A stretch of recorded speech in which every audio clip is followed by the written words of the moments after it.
Hi, in front of me I have MOBVOI TicWatch Pro 3, and I'm gonna show you how to enable the airplane mode on this device.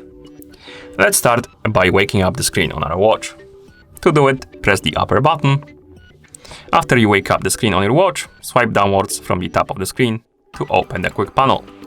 And here we have the airplane mode icon, the one on the top left.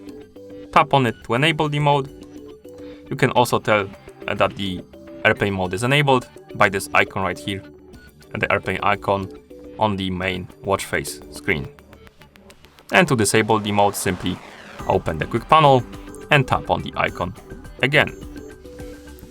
You can also enable the airplane mode through settings. So let's open the settings by tapping the settings icon on the quick panel.